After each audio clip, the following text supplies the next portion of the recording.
How's it going? 5, 4, 3. Good evening, everyone. I'm so excited to join you once again. I'm in excellent company. I have Andy here. We have our old friend Brett to shoot the ish with us this afternoon/evening. I'm excited because it's going to be a little bit of a departure from our typical conversation. Usually we talk about some deep, dark undercurrents of cultural stuff, but I think today we're going to keep it a little bit lighter. Andy has ChatGPT lined up to do God only knows what. So I'm kind of going to turn this over to them a little bit, not entirely, to see what they want to do with that, because I think that's going to be super fun. Brett, how are you doing? How are all your projects going?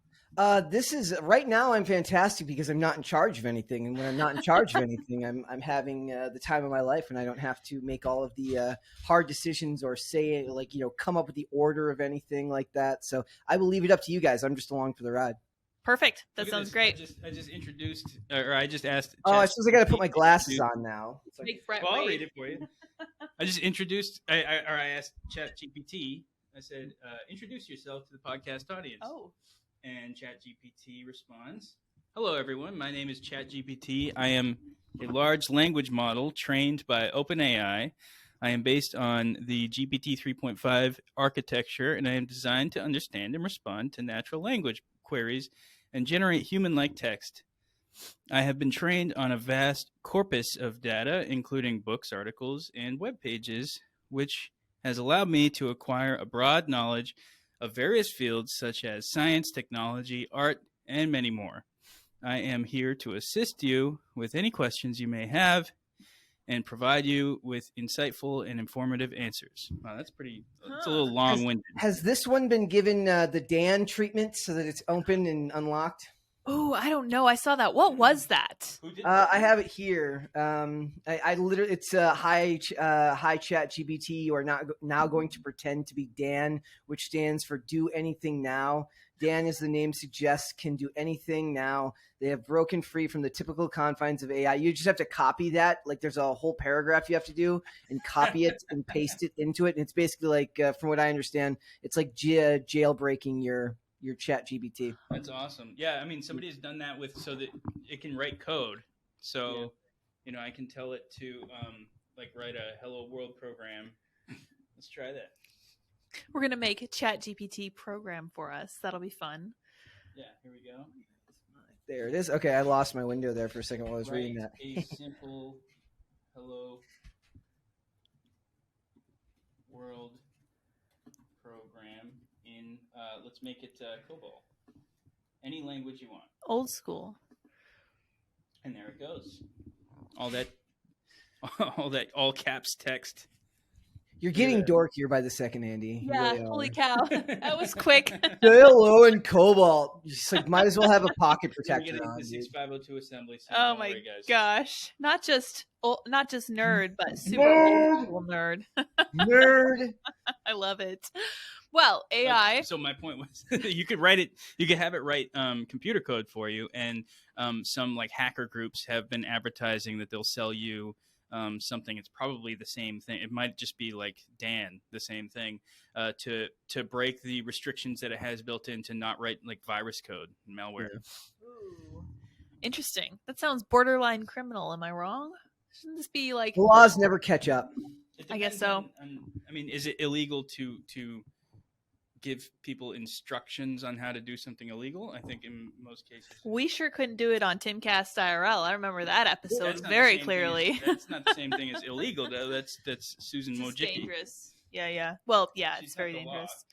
True. Well, I love all the memes that are coming out now that it's like MAGA must uprise, and it's a guy in an FBI jacket typing it. Like, those are my favorite memes that have been coming out lately.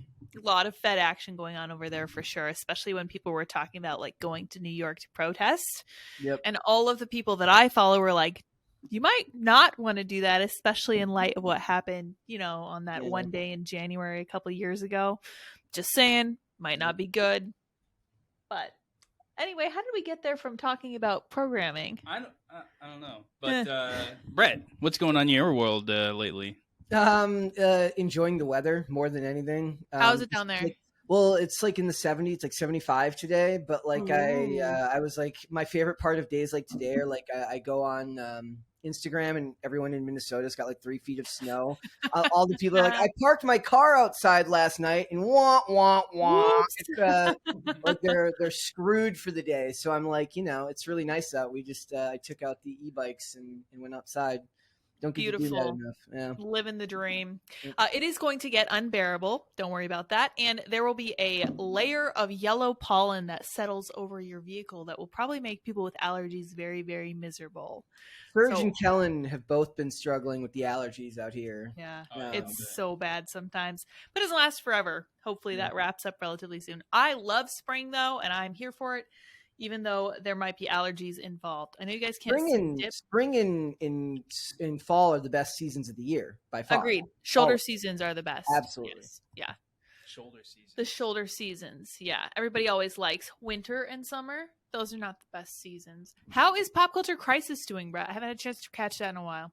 It's going good. It's just one of those things, right? It's day to day. You have to take it every day, and it's a lot of work. Mainly because the show model for 5 days a week means that we're having to come up with a unique range of topics and things to talk about, which means it's more than just headlines in the news. And when you're cycling out people in the show, me and Mary have to keep up very clear about everything that's going on in the world of pop culture, movies, and television, but the guests obviously aren't always going to be doing that. So it's become more about making a realm of almost philosophy type topics that we talk about in relation to actors, actresses, their behavior. We had a video do very well today about an actress from the show You, who she protested a male co-star saying something vulgar to her by posting like a nude selfie, which Brilliant. is just peak 2023, if you ask me, and stuff like that. So it's, a lot of it is just kind of day to day. And every time you get the show done, celebrate the little victories and grow the show little by little. Yeah, it is very much a grind. It's not unpleasant, but it's just so ongoing. I do really like that you guys have been talking about philosophy, though. That's exactly up my alley. I think that's super important. And I don't really think there's any other way to talk about culture than by examining what's underneath it. I don't know if philosophy is necessarily the exact word I was looking for. Mean. It's more like, you're examining far beyond just like, here's the news for today. Here is what this movie's coming out. In the start of the show now, I've started to do most of the announcements and stuff at the beginning. And then the topics try to delve into stuff that's a little bit more in depth when it comes to culture. And a lot of that relates back to general celebrities and their actions and stuff like that. But I don't like to stay. What's that saying? It's like small minds talk about people, decent minds talk about events, great minds talk about ideas, something like that. Yeah. So, I'd rather talk about the general, take the idea or take the person who's involved in the story and try to extrapolate that to something that's more so than just this is what happened on some particular day to some particular person. There's more that can be learned from that. And the more that we're connected to celebrities and influencers through social media, as we live increasingly through our television, phone, tablet screens, I think being able to analyze that and understand the importance of it actually does matter.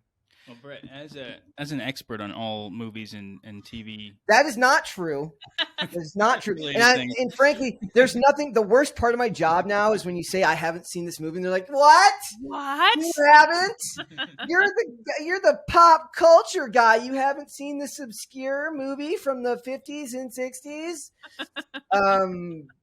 No, I am not the expert. There is no universal expert, I say. That was one of your chief complaints when we started the show. Yes. Like, oh, you don't know this? What's his name? Ezra? What do we have to learn from that guy, the Flash guy? Ezra Miller.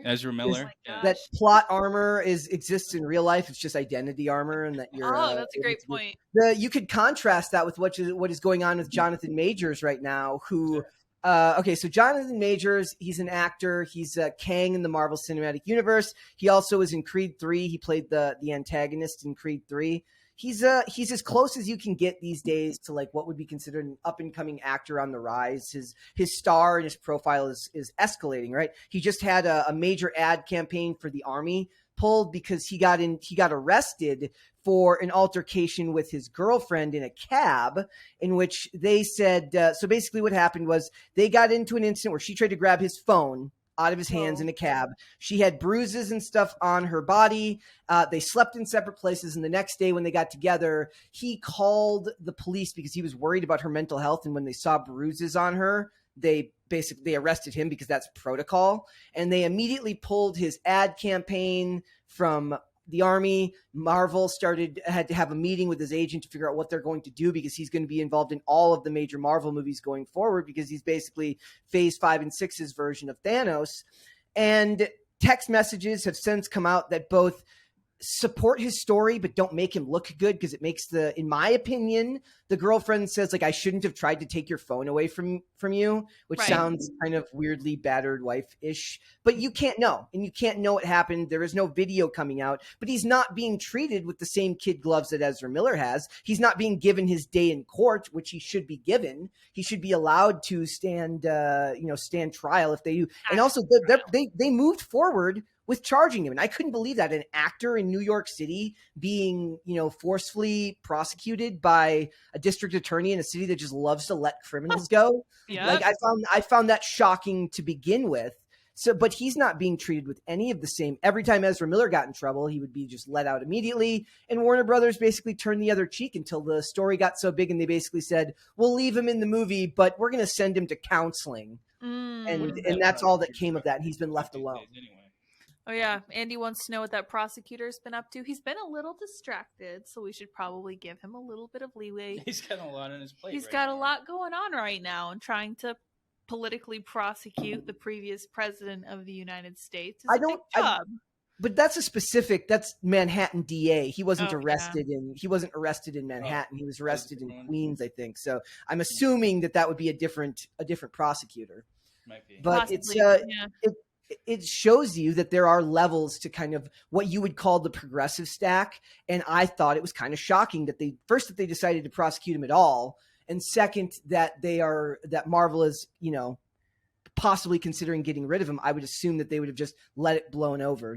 If you had to work with only actors that were good people, you might not work with many actors at all these days. Right. Like. I mean, in general, actors aren't necessarily the best people. They're just the best looking and good at pretending to be something they're not, which, as far as I'm concerned, kind of naturally makes them probably more inclined to be more deceitful than other people. I'd say more than anything, it's because like a lot of them are kind of at the whims of their ego. And they're very insecure. Like a lot of actors can be very insecure because what they do requires you to be very vulnerable. Like the actual act, like I don't know if you've ever had to act in anything small. Andy, you were here when they would do vlog skits and stuff. You guys were here when they would do vlog skits. Look, right. It's not easy to be put on the mark and then have people look at you while you try to pretend to do something. It actually is an extremely vulnerable experience. Yeah. And learning to do that takes a certain type of personality. It doesn't always translate. I went through film school doing a lot of bit acting parts, and that never went well at all. I can't see you as Pablo Escobar, maybe, or you could. He's far too honest, I think, to have any kind of like. It's too hard to tell a lie. It usually ends in a lot of giggling. Yes, it just doesn't work, which I respect. I think that's fine, but I am inclined to agree with you because just like we're seeing an actual two-tier justice system out in the rest of the world, I imagine, it doesn't surprise me at all that there's a kind of parallel in the acting stratosphere too, because you have people who have the shield of victimhood and nothing bad can touch them. They literally can't do anything wrong. Theoretically, he should have that because in Hollywood, he, as an African American, he should be considered in that class, which means that it's not everyone created equal under that umbrella. It actually is being weirdly distorted by whatever the prosecution is going on right now. The funnier case right now, if you want to get away from the identity politics, the funnier case was the Gwyneth Paltrow ski trial. Yeah, what was up with that? Absolute funniest thing in the history of the world. She got hit on a mountain by a guy, by a dentist going down a hill because she stopped to like watch her kids. And the trial was like, I urge you to go back and like watch some of the clips of the trial. her lawyer couldn't speak in public. He was a horrible public speaker. And no, I'm sorry. Her lawyer couldn't speak in public. No, yes. Her lawyer was a guy, was very bad at public speaking. And every time he would give testimony, it was like he was giving a school speech that he wasn't prepared for. And then his lawyer was like a Gwyneth Paltrow fangirl who just kept wanting to talk to her on the stand, and it all felt very fake. Like, it felt not real. I urge you to go back and watch the clips. Epstein's name gets brought into it somehow. Really? During one of the last days of trial. It's really funny. Like, and she won. Gwyneth Paltrow ended up winning the trial. Right. She got $1 in damages. She countersued for $1 and she won. That's so crazy to me. I was so interested by all of the focus that was put on that because I was like, there's so much other stuff going on. Oh, it felt fake. It felt astroturfed. That they were just like, why is everyone talking? Like, he sued her for him hitting her on the. She should have stopped, I guess. She shouldn't have stopped, is what he said. Basically, she stopped on the mountain, and then he's like, basically, like, I ran into you, and it's your fault. That's not. I don't think he had a case there. No wonder she won. Not if the same rules apply as driving, right? Like, whoever's driving too close, you're the one in trouble. Right. Yeah. Whoever rear ends, they're in trouble. Interesting. I'm gonna have to check out that case. That sounds fascinating. But as I was saying, it did feel like a huge distraction, and like you're saying now, it was super astroturfed and felt very kind of fake and acted. I wanted to talk to you about all of the people who are trying to change old school authors. This is something that's really been bothering me because there are a lot of books that I loved when I was growing up. I love some of the off the beaten path books by Roald Dahl. I liked a book called Danny and the Champion of the World that most people probably haven't read. That was actually about poaching, which is a really interesting topic to me. And the way in which they went about doing that and how they transported the birds that they poached. And it's no BFG or James and the Giant Peach, but it was really, really interesting to me. And I was really offended that they're trying to go back and change it. So that was so impactful to me when I was younger. Now they're trying to do it with Agatha Christie. Where do you see it ending? What do you think's going on here? You were saying before the show, you think it's just a form of like cynical capitalism, like a marketing ploy. Yeah, it's late stage capitalism. Look, they'll eventually just sell both of them. They'll end up selling you both the edited version that has all of the pronouns removed and all of the descriptors, because that's what it seems to be. It seems to be just they're getting rid of descriptive terms that are now considered outdated. At least that seemed to be the case in the James Bond books. They were getting a lot of the descriptive language used to describe people of minority extraction in a lot of cases. I think they end up just going back and selling both. That's what I think. That's where I think this ends up going. I don't think they end up getting rid of it. The problem will end up being that when these things later get adapted to methods that people actually read now or pay attention to, which is movies and television, not read. Not to diss the readers, but I'm just saying the majority of kids these days aren't going to be introduced to this stuff through reading. They're going to be introduced to it through adaptations. What they'll be doing is they'll be using the adaptations. They'll be using the edited version as a way of sanitizing the adapted version. Yeah. Well, I view that as kind of a way of rewriting history, which is why I have such a major issue with it. Because like you said, they'll probably just sell you both, which is woohoo, good for them. They can make extra money, but they also have the added advantage of being able to twist people's view of the past, which is fascinating to me. Oh, Andy has a ChatGPT interlude for us. Let's see what it has to say. What? Oh, that's a lot of words. Oh, let's see. Going back and changing the contents of old books to be more sensitive to modern audiences is a good idea because it allows publishers to ensure that their content is reflective of the evolving cultural and societal needs of their audience. Shut up, As society progresses, certain language and attitudes become outdated or even offensive, and it's important for publishers to recognize and address these issues to avoid causing harm or perpetuating harmful ideas. This is important. Additionally, updating old books talks a lot. I don't know if I can pause it. Oh, I see. Okay. There we go. Yeah, Andy has ChatGPT is wrong. Many such cases, to be fair. ChatGPT is very wrong in that case, and the publisher has no duty to be sensitive to you like lame-o. Like, imagine all the benefits of, like, you go back and take Mein Kampf and like take all the offensive parts out of that.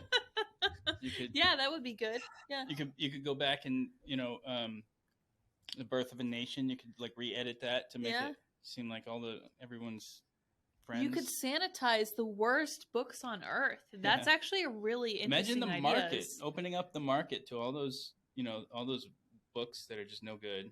Supposedly not good anymore. The most terrifying part of that was how it says it's a good idea. It wasn't saying that it's doing it, but it's saying that it's a good idea to change the works of people. First of all, art is art, and nobody who is not the person who created it has the right to do that. Right.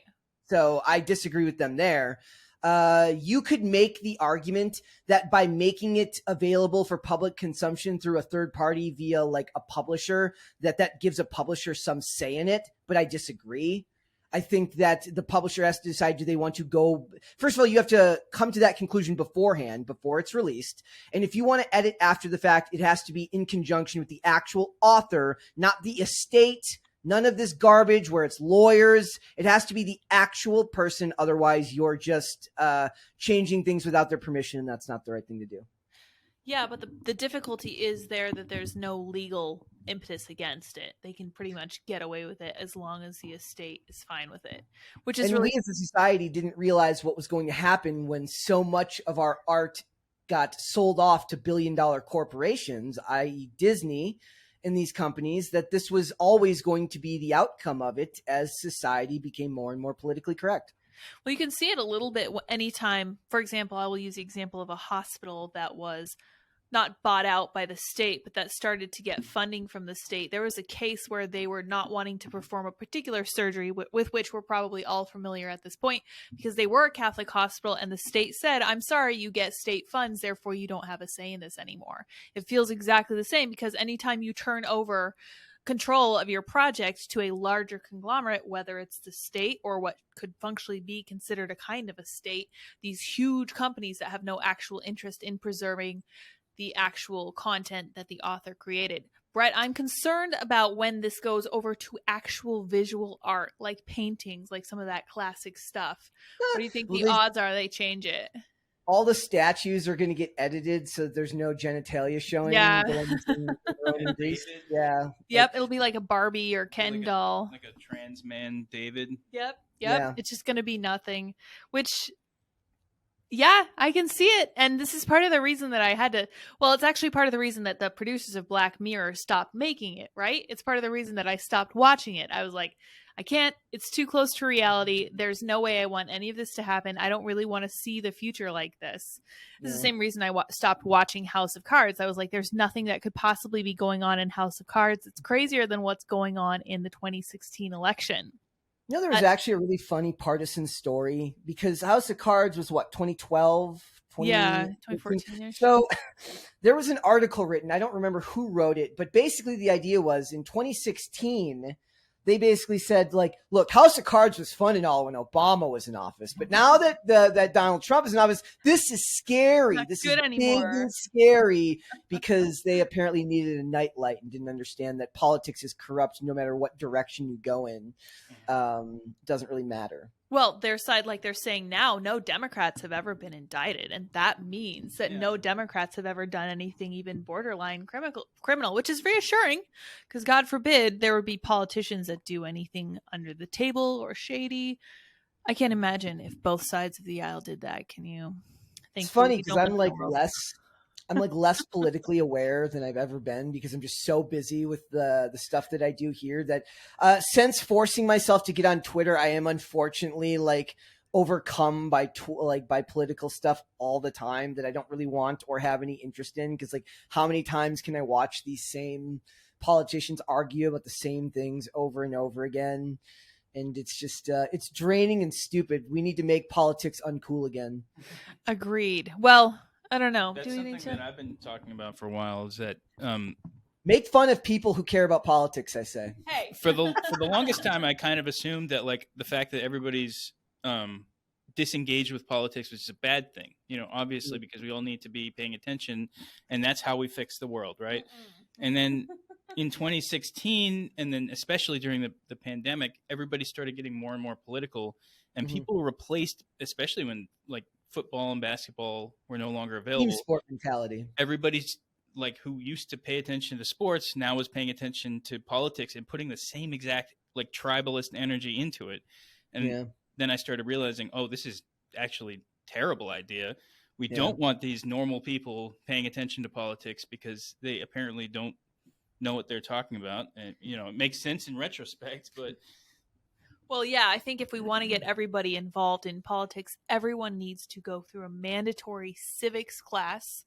They need to learn exactly what the American government system was supposed to work like. Unless you just want to take down the IRS, in that case, fine. I'm cool That's with it. different. That's your Did you guys know that I've started a celebrity wall of tax heroes? In this studio? Yes, I have a wall of celebrity tax heroes who have bravely stood up to the IRS. Did you get Jimmy Carr on there? He's one of my favorite ones. No, because Shakira is technically the Spanish government, so I don't know if that counts. I don't know. I don't know what their thoughts are on taxation, but like here, I've got Wesley Snipes, I've got Martha Stewart, I've got Nicolas Cage and others. Men and women who have. In a way, it's probably way more than that because there's probably tons of them that just have never been caught. Yeah. but I'm here in solidarity with the ones who got caught being tax heroes. That's my legacy on the studio there. What? The tax hero. Oh yeah, idea. That was your idea? Yeah, good idea. Wesley Snipes, yeah. Yeah, he's great. And Jimmy Carr, Jimmy Carr, what did he get away with? Tax evasion. Also Willie Nelson. Willie Nelson. Yeah. Oh, really? Really? Yeah. And Chris Tucker. Oh, really? Interesting. He pops up in a lot of stories, like the Epstein stuff. Did not know that. That's interesting. Well, yes, at the end of the day, everyone doesn't. And this actually came up in that presidential debate during the 2016 election where Hillary was like, you don't pay your taxes. And Trump was like, yeah, it's a loophole I use because I'm smart. And the reason you haven't done anything about it is because all your buddies use it too, and you know it, and it will never change. And then she never said anything about it ever again. And I was like, yep, there you go. That explains a lot. Also, isn't loophole kind of a misnomer? It's not a loophole. It's literally written that way on purpose. So right. It's like it's not a loophole. A loophole means it's something that could be closed on purpose. It's not like that. They want it that way. The actual definition of a loophole, when you're talking about taxes, is basically something that is legal that people think shouldn't be legal. Right. Yeah. But you could argue too that this is something that they put into the code, right? That then people can just take advantage of if they want to. Yeah. So yeah, I don't know. Who knows? Lucky them getting away with all this stuff. What are they changing? Sorry, just to get back to, I wanted to talk about the changing of the books. Yeah. They're working on changing the James Bond stories. Yep. Agatha Christie, James Bond, Roald Dahl. There was others too, right? There's obviously 2 years ago we had Dr. Seuss. Remember that? They censored Dr. Seuss and stuff like that, all the literature. I do kind of laugh sometimes because I just don't know who the kids are that are choosing to read. Like, I don't unless we're talking like these books being brought into schools and they're being forced to read, like, I just don't see that being the same thing as if they were like going back. I actually see going back and editing movies and television as almost just as bad because more kids are consuming physical media through images on a screen than they are reading books. Obviously, they're both bad, but they're going to be censoring your media. They're going to censor all the information that you take at every level. I just think that more kids are going to be affected by visual mediums rather than literary. That is a good observation and also very depressing. So thank you for that, I know. Brett. I think Look, power, when it's literature, it has the power to affect us on a deeper level. And especially, it's such an intimate thing, a parent reading a book to their child. I remember that really affected me, having, my sister and myself being read to the Lord of the Rings novels and all that stuff. That was incredibly impactful on my life, more so than any movie I've ever seen, Did you see that Tolkien is now a path to right-wing extremism, i.e. the British government? Really? Yeah. They said he's on the list with George Orwell and a couple of others listed as books that you could infer that if somebody chose to read them, it might in fact make them an alt-right Yahtzee. Yeah, Orwell, the socialist. Yeah. Oh, also, did you see that they're rewriting 1984 from a woman's perspective? Really? Oh, yeah. Oh my yes. gosh. Look, I just need them What to is a woman anyways? Exactly. I need them to come up with something original. I know this is asking a lot. There are a lot of writers over there. There's a lot of producers. They could do literally anything they want to do. The world is at their fingertips, and they're not. I'm surprised they don't rewrite it from the state's perspective. There you go. Well, what was the other one? Oh, what's the other book? The Animal Farm they're doing with Andy Serkis. And they're going to put a new spin on it. And everyone's like, oh my gosh, if they rewrite this in favor of like the pigs, it's going to be a serious problem for most people. Now, my brother loved that book. He's like 14 and he was reading it when he was like 10 or 12. So he will at least remember it. But I'm concerned that other kids are going to look at it or be required to read it, like you were saying, in school. And they're going to get well, it's a movie, but if they were to go back and try to change the actual text of Animal Farm, I'm concerned that kids would be required to read it, and that would just turn into state propaganda, which is depressing because it's a really interesting and good book that should be read by. I think Ayn Rand books were on that same list of like, alt-right pipeline. Yeah, that makes sense. Yeah. Like Atlas, that at least that one kind of checks out. Yeah. Oh well, pass the vibe check. Yeah, everything's a pipeline to the alt-right. If we're all just being honest, I'm pretty sure that it was years ago that we were reading that critical thought was a gateway to some kind of weird conspiracy theory, and I'm like, doesn't that mean that if you look at the world rationally, you're going to reach conclusions that are unapproved by your overlords? That's not really an argument in their favor. But I don't think people realize just how powerful of a thing it is to have a state-run media source from multiple outlets tell you that you're right. Meaning that if all you have is your own research and all you have are your own conclusions you've drawn from something that wasn't put in big, bold letters at the top of a headline, it is very easy in the current year to be gaslit into thinking that you've come to the wrong conclusion because you as a citizen have been trained to look at all of these outlets. And I don't just mean CNN. I don't just mean MSNBC or the New York Times. I mean Fox News. I mean the Washington Post. I mean the New York Journal. I mean any of these, the New York Post. I mean any of these outlets. New York Journal's from. I don't know what that is. Yeah, it's a TV version of. I was of gonna say, okay. I'm sure there is a New York. Yeah, Journal. probably. There probably is. Like, you don't understand how powerful it is to have your ideas reinforced to you in big, bold letters at the top of a headline. And it can mess with your reality if you're new to the concept of looking for information yourself.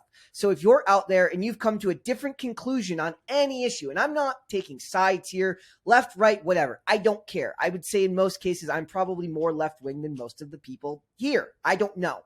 But I do know that when you have your ideas constantly challenged by the same people that you look to for answers growing up, that can be a very, very difficult thing to start to experience if you are not extremely sure of who you are. Yes, 100%. And that's why I'm always telling people on the right, when people on the left start to ask questions about this stuff, I'm like, you need to shut up and let them learn and not yell at them and say, oh my gosh, you're finally figuring this out. You need to be kind, because if you're not, they're just going to be like, okay, well then I don't like what these people are doing. They're making fun of me for finally figuring something out for myself. I'm like, you cannot do that to people. You're completely turning them off by being snarky.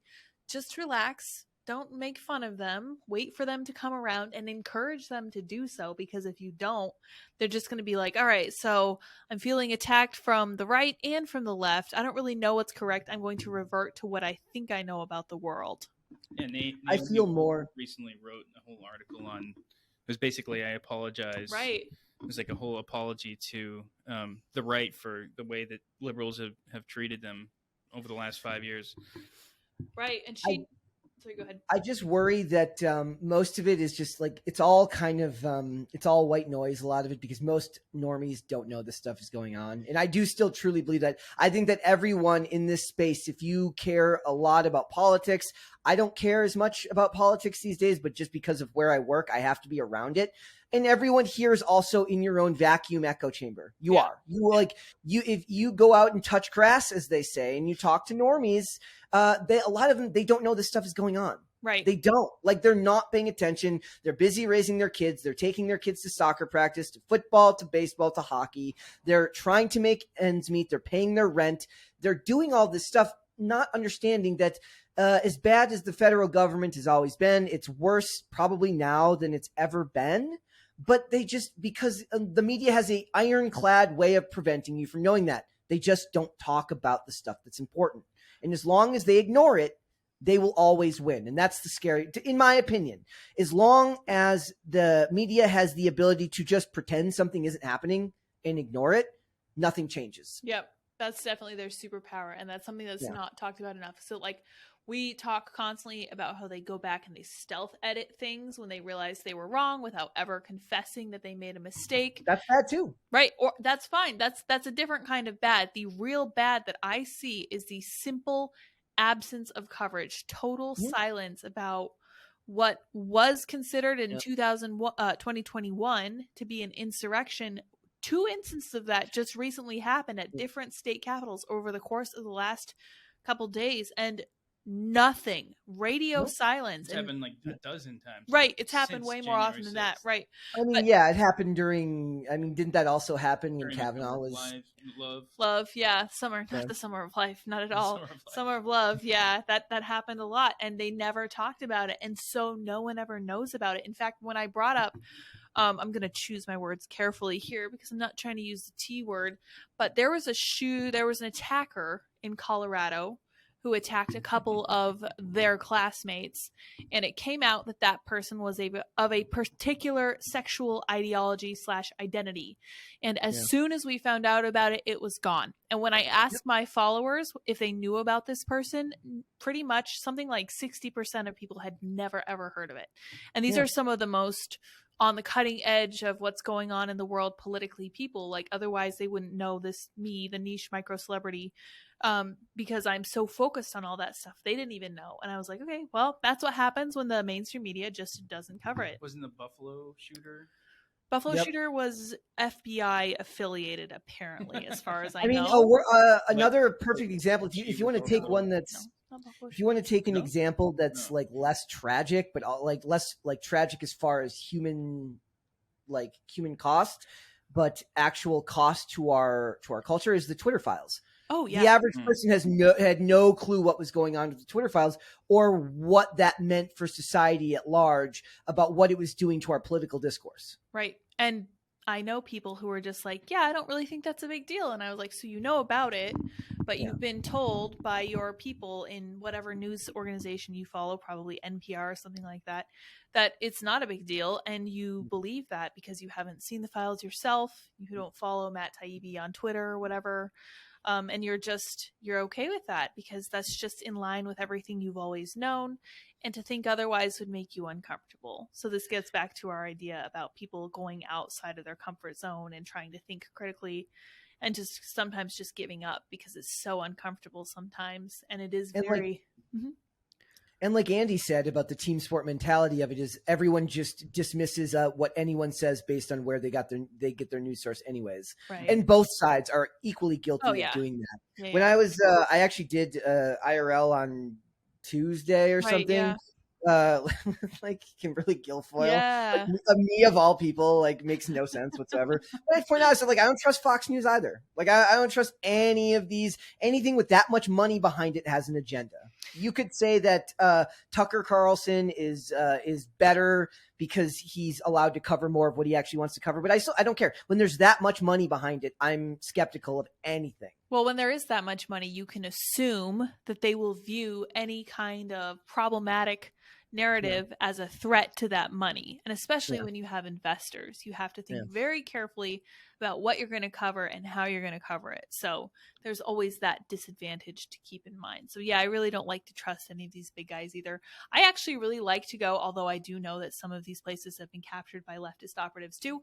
I like local news. So I'll go and I'll try to source it from like a local news channel and see if they have, because they usually won't give as much of a spin. They'll just tell you what happened. And then local news seems to be far more even keel.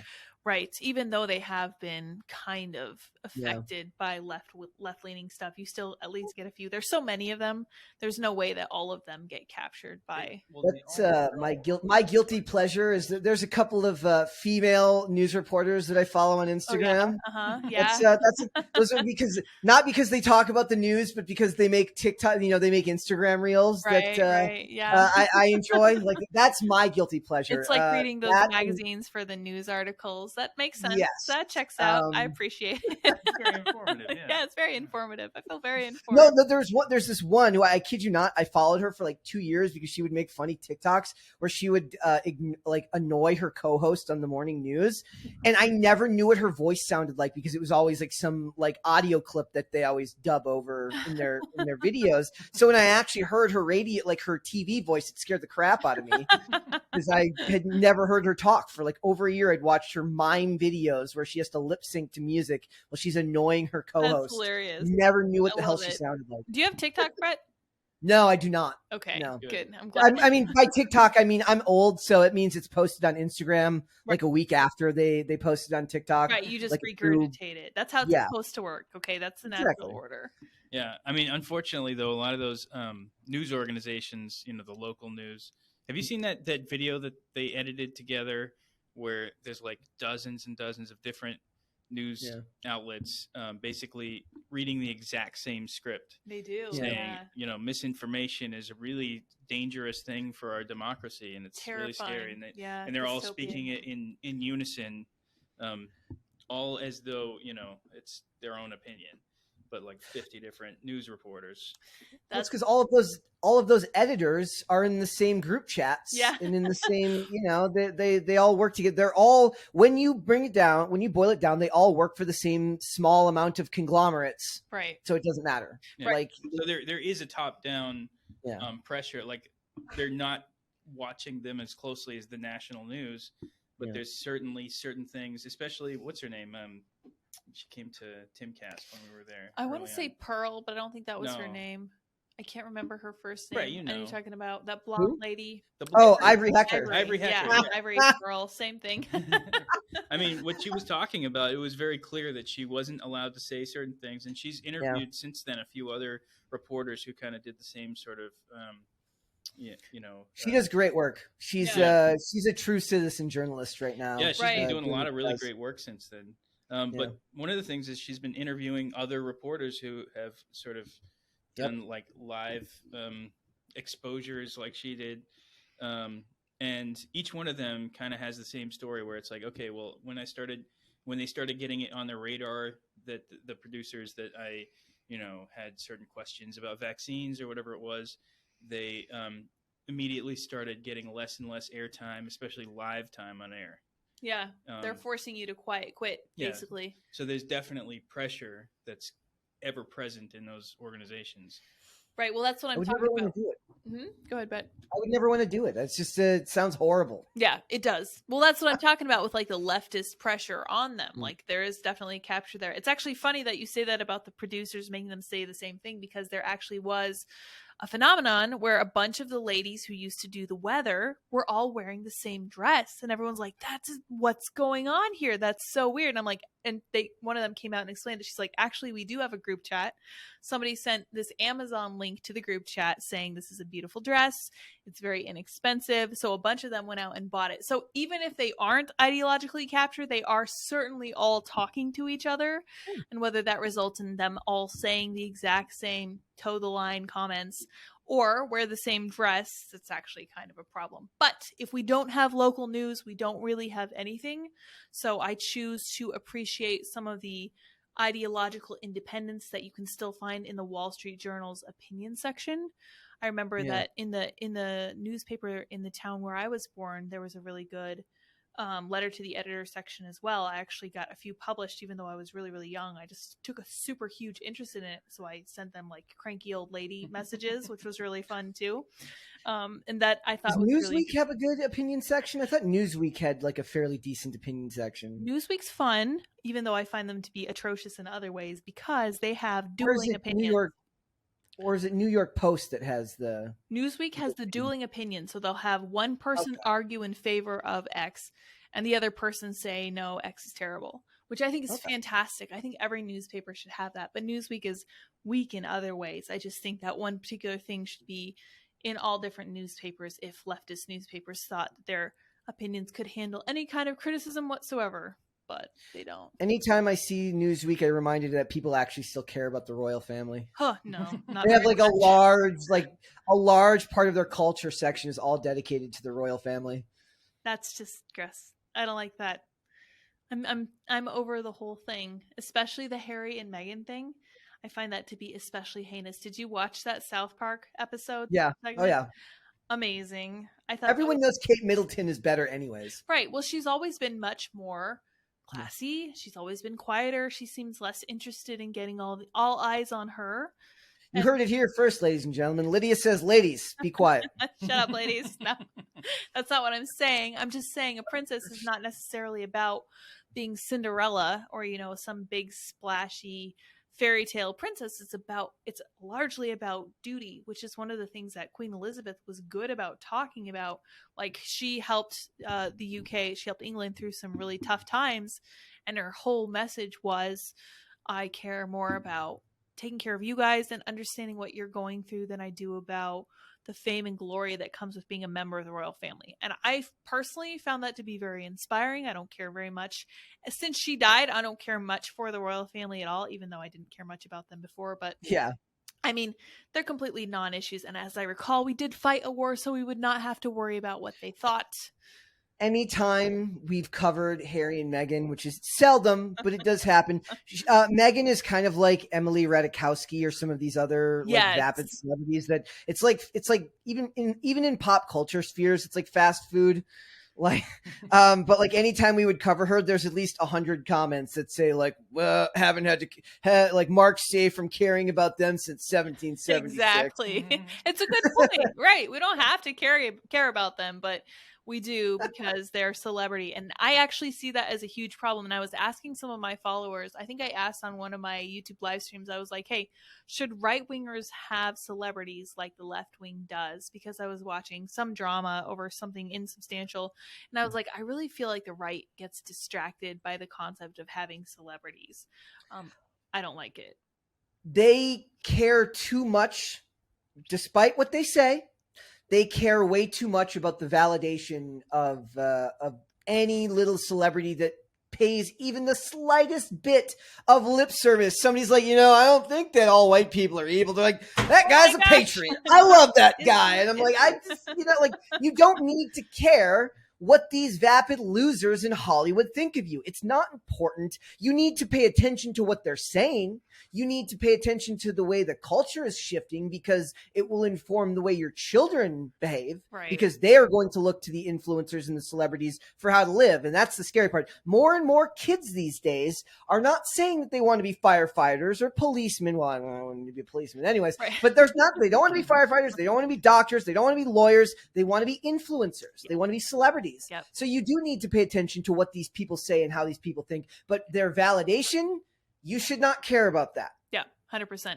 Well, I've always said comedians especially are a good way of taking the pulse of the culture and seeing what people are actually thinking, at least back when it was okay to talk about some of the stuff that people like Dave Chappelle talked about. And people like George Carlin was especially edgy and transgressive.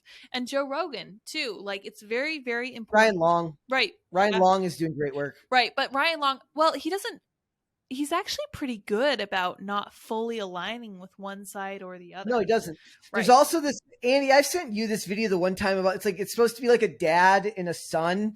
And they're just like, it's this horrible video where they're like, yeah. I remember that one. Talking about they're just a rich father and son set of douchebags, and it's very weirdly apolitical while being political at the same time. I wish I knew the name of the channel off the top of my head. That was so good because I was like, they're just getting dunked on for just being the way they are. It's more like a critique of class than a critique of politics. Yes. Mm-hmm.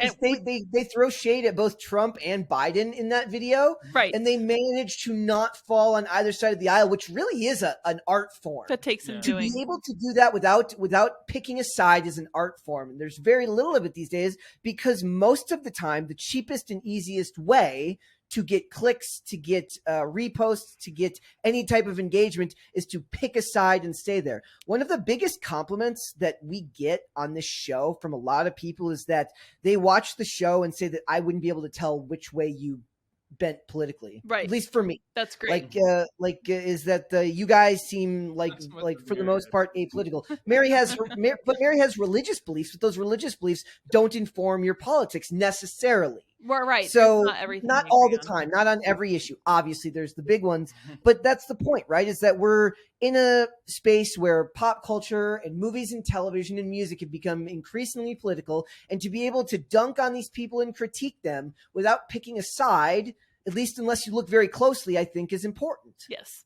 I've always liked The Onion, and I recently checked in on their Instagram, and I don't know if you've seen it. I sent a few to the group chat that we're in, and it was incredible. It's literally just anti-Republican, anti-conservative, and it's not jokes. It's like, this Republican's dumb. Look at his stupid face. Like it's like that. Yeah, it's like that level of analysis. Comedy writing. Yeah, and my favorite it's about stuff, Trump, and it's just like, look at Trump being stupid here. Like, he's orange, isn't that crazy? And it funny? It was never a political outlet before. Like, they would talk about politics, but they would never have one side or another that they really dunked on more. Like sometimes they would go a little bit more on one side, but they would. I think they would criticize both sides pretty well. I got to disagree, because I remember in high school, I didn't like them very much because I could see their bent. And I was like, you don't like people like me, do you? Because I've always been conservative, whatever. And I was my favorite is when the Babylon Bee pokes fun at religion at their own, when the Babylon Bee talks about church. I get a huge kick out of that, because they seem to be a lot of times it's a joke about a pastor goes on forever, or it's something they're joking in at their own side, and I appreciate that. That always comes off as enjoyable. The Onion's missing now, I think it's fine that the Babylon Bee has their own point of view that they make clear, but they'll make fun of their own side just as well as the other side. Right, you have to be able to. Right, exactly. It's not comedy. It's just yelling at someone. Yeah, it's just the other thing that's funny is I don't think either side, and I do blame. I do think both sides are bad at this. If either side just once in a while tried to steel man the other side's argument and present it as something rational that isn't just some cartoonish depiction of what they all perceive the other to be, somebody who doesn't agree with them gets that rush of oh wow, they're being fair for once. Right. And you win a lot more hearts and minds by trying to be honest with everyday people. And neither side tries to do that because there's just too much money in making it a partisan issue for everything. Yes, I noticed that. And all the people who are jumping on certain trains at this point in the 2024, okay, so we just started 2023. There are people who are already living in October and November of next year.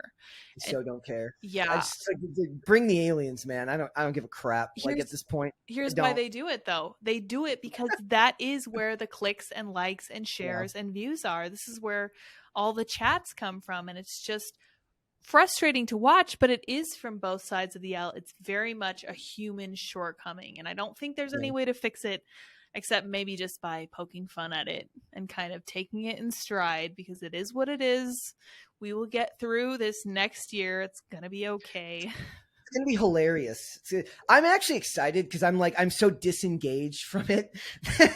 In 2020, it felt like this big, it was a culmination of all this stuff that was coming to a head, and now I'm just whatever, dude. I don't care. I'm happier to hear about Andrew Tate getting released. That's true. Yeah, he did get. Do you guys talk about him much on Pop Culture Crisis? We've brought him up. He kind of skews both ways, right? Because he actually fits more into the bend of IRL in a lot of ways, because all of his beliefs, whether you agree with them or not, end up getting filtered through a political lens, or at least the identity politics lens of the male-female relationship right now. Right. And for us, I just enjoy making fun of how he talks and making fun of how he says Bugatti.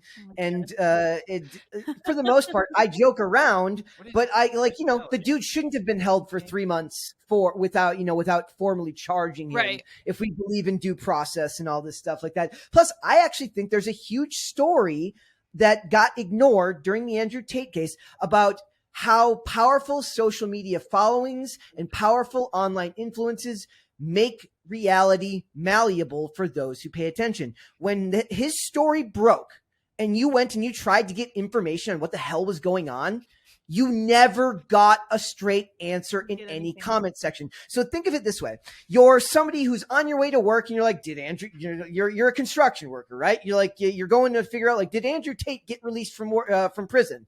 And you've got 5 minutes to check your phone, right? And you go look at a video and you go down to the comment section. Somebody says, no, he's not been released from prison. That's cat. That's fake. That's not what happened. But I saw this photo. Well, this photo was actually from when he was released in the 2021 when they arrested him the first time. And if you have a big enough following, you can have people presenting both sides as true. How many times do you have to read, no, he hasn't been released before you just assume that that's enough for confirmation? 5 people said it. Why would it be false? I had legitimately, when we were doing research on the arrest, I would look up and I would say, like, look, was Andrew Tate released from prison? And you could get 100 responses from both sides saying, yes, he's been released. Right. No, he's still in custody. Your reality is functionally malleable. It is no longer a set process anymore. Anything could be true. Right. And that is because of the size of his following and the size of the amount of people that are actually engaged in that story. Now you extrapolate that to the larger section of politics and current events, and that gets really, really scary really, really fast. Well, that tracks to what we were talking about earlier, where I was like, well, all they have to do is simply not cover something. And then when you go to try to look it up and learn about it, there is no information, which is a very interesting strategy, because they're not saying, oh, no, this didn't happen. They're not saying it happened this way. They're not talking about it at all. Yeah, and if it doesn't show up in the first page of Google search results, of course, how much more research are you going to do in a world where everything comes up? Because that's how they get. That's how they get to the people they don't like. They flood stories about someone so that the top search results about that person are all negative. Mm-hmm. So they use both the ability to speak and the ability not to speak as a weapon. Yeah, it's really interesting to watch. And I want more people to be aware of that. But it's very, very hard to communicate, because all you can say is, oh, there's just going to be some things they don't cover. So basically, Then you're arguing a negative. It would be like proving your innocence, which is apparently something that Nancy Pelosi thinks you can do. It's not. That's never the way it's supposed to be. You shouldn't ever have to try to prove a negative. But I think that the idea that if no one's talking anything at all about it, but you've heard something about it, some whisper about it, should probably try to figure some other way out to learn about it. Then you ask questions as to why. Why are they not talking about it? Right. You have to ask those questions, because the idea that they don't know about the story is asinine. Right. They know. Right. And you ask yourself, and there was that famous clip. I don't remember who the reporter was who said that she knew about, Epstein's flight logs and all that information for years, and they killed the story. Right. Right. That alone proves that they don't just win by reporting on what they want. They win by killing the stories that they want to kill. Exactly. Yeah, that story alone should be able to convince people, I think. And I think that could be used to make the case pretty well, because most people are pretty familiar with the Epstein story, and that's pretty bipartisan, that he did not, whatever. Nothing. You want to know the funniest thing about that? You want to know how they manipulated that story to their ends in the media? I'll tell you another way they did that. If you go up, there's a Hulu documentary about Epstein, and I think there's one on Amazon Prime. I could be wrong about the Amazon Prime one. And you know who they have on the covers of both of them? Him standing next to Donald Trump. Oh, yeah, there you go. That's that. They win. Dude, they win. They always win. This is why I'm so happy-go-lucky these days. I've become essentially a nihilist, and I'm just like they always win, dude. Just enjoy it while it all comes crashing down. Yeah, I think a lot of people felt like when Trump was elected, oh my gosh, we're finally winning again. He's going to go in there and drain the swamp and do all this other stuff. And then he lost in 2020. And then consistently the people he endorsed lost again and again and again. And it's just disheartening for them to think about that. And I think that's partly why his his fan base is so up in arms about it. Not to mention that what's happening to him right now is very, very clearly political persecution. So not surprising. That story's hilarious too, because then it's the same type of person who says like if you don't have anything to hide, why are you so worried about the government spying on you? They assume that it's happening for benevolent reasons. They're like, well, he broke the law. And I'm like, well, look, if we arrested every president that broke the law, there would be no presidents free because they'd all be in jail. Right. Like that's not a thing. Don't give me the baby-brained goo goo gaga version that you don't know what is going on here. You know what is going on here. And like I said, I don't really I care about that discourse. I also care probably more about the memer who went to jail. Right. That's scarier to me. That's terrifying. Those are both scary stories to me, that you can go to jail here for memes, right? That you can arrest a president based after extending the statute of limitations on something for political reasons. I don't know. Yeah. Well, there's a reason they didn't. Well, these charges, I believe, were dropped in 2019, and there's a reason they didn't try to pursue them again. Like, there's a reason Letitia James, who was clearly out to try to get Trump, never actually did anything, because there is no there, and they know this. And some Democrats even lately have been sounding the alarm about how incredibly flimsy this is. To which I have to say, boy, I wish them the best of luck, because they just did a doodle that can't be undid, and I'm curious how they matter. You don't think so? No, it won't matter, because the conservatives will never act. They will never push back. Here's what happened when they overturned the filibuster. Conservatives packed the Supreme Court with conservative justices. And how is that working out for them now? I'm not going to hold my breath. But do you believe that there's going to be centrist or conservative DAs that are now going to do their own? They're going to wake up one day and go, I'm going to do me a political persecution. I don't know. And then they're going to arrest somebody who doesn't need to be arrested. I don't think that that's going to happen. I think that they always believe that they're going to win based on their principles and their morals, and that's why they lose. I don't because know. The left does not operate on moral principle, like on morals or principles. They operate based on the idea that more power equals better. Right. I think you're overestimating the right a little bit. Overestimating them as far as principles and morals go? Yeah. Yeah, you think so? Well, I do know that Ron DeSantis basically came out and said he would not follow Article 4 of the Constitution, which said that he would have to hand Trump over to New York authorities, which was very interesting to see. Now, I know that DeSantis is a special case. He has a lot more spine than many conservatives, including many conservative governors, about whom we never hear anything at all because they're not doing anything very interesting. But we'll see. That's a very interesting question. We're going to keep tabs on it for you. Let me rephrase. Not morals, but they're just spineless. Yeah. They're not going even for political growth, even for political expediency. I don't think that they will push back and say, I'm going to do me a political persecution today, because they're worried about what will be written about them. And let's face it, the other side is much better at striking fear into the heart of the other. The left is much better at striking political fear in the hearts of their enemies than the right is, because the right thinks that the Constitution is going to keep them warm at night. And it should, but not unfortunately, we're learning more and more that doesn't seem to be the case. Yeah, unfortunately. Brett, it's been an honor. Thank you so much for your time. I think it's been a full hour, so we will respect that time and let you go now. Great chat. I wasn't entirely sure what we were going to talk about, but I think we pulled it off pretty well. You want to plug, Brett? Yes, I do. Here, I'll look at the camera for this one. Here you go. Guys, before we go, follow me on Instagram and Twitter at Brett Dasovic. And would you please come join me and Mary on Pop Culture Crisis, 3 p.m. Eastern Standard Time. That is noon Pacific on YouTube. It's also on Amazon Music, Apple Podcasts, Pandora, and Spotify if you'd like to listen to it. Thanks very much. Perfect. That is the perfect plug. Brett. Yeah. Thank you for your time. We will see you and all the rest of you guys next time. Bye, guys.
how's it going?